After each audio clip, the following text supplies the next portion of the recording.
think last year all of us thought that the Bombers were going to win that game. It was going to be 3 straight, but instead they lose. But they did make it back to this point, and 3-4 is simply incredible. And Milt, to do that nowadays, as James had mentioned too, that is something special. They are a dynasty, as you guys talked about. 4 in a row in this day and age with the salary cap, with one-year contracts, with guys trying to get to other leagues, USFL, XFL, NFL, and this team sticking together. So they are a dynasty. The question will be, and that will be determined on if they lose or win this game, what will be their legacy? And I mentioned this last week. The Buffalo Bills, 4 Super Bowls in a row. That's a dynasty, but their legacy is they lost 4 in a row. Now these Winnipeg Blue Bombers will determine their dynasty based on if they win this game.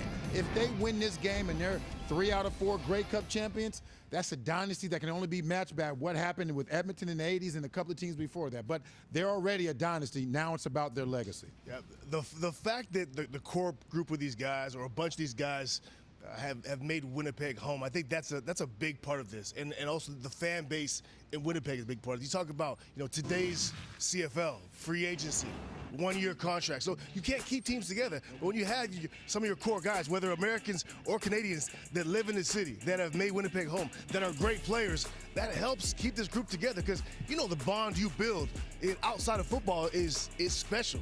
And I think that's, if you look at the core group of these guys, that's a big part of it.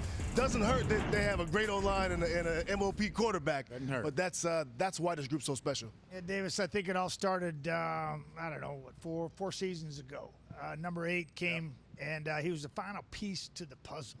And it was just incredible to watch this come together and mold together so quickly. And their calling card from then has been a physical football team and a disciplined football team. Look, the Winnipeg Blue Bombers had 100 penalties all season long. That's 22 fewer penalties than any other football team. And so they're a disciplined football team. They don't want to hurt each other. They respect the game that much, and they don't take that silly penalty that hurt the football team.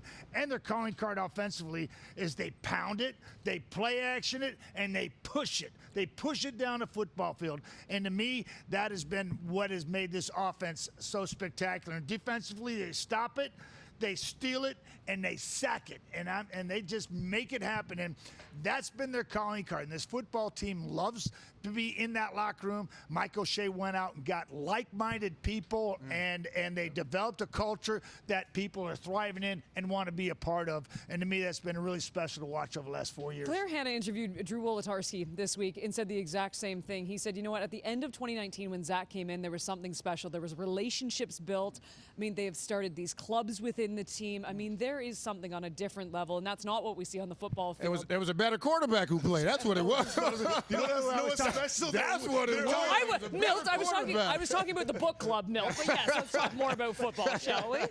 We always talk about hope, right? Right. He gave him hope and then some. Yes, and the book club. And the book club. Thanks for sidetracking my story, Milt.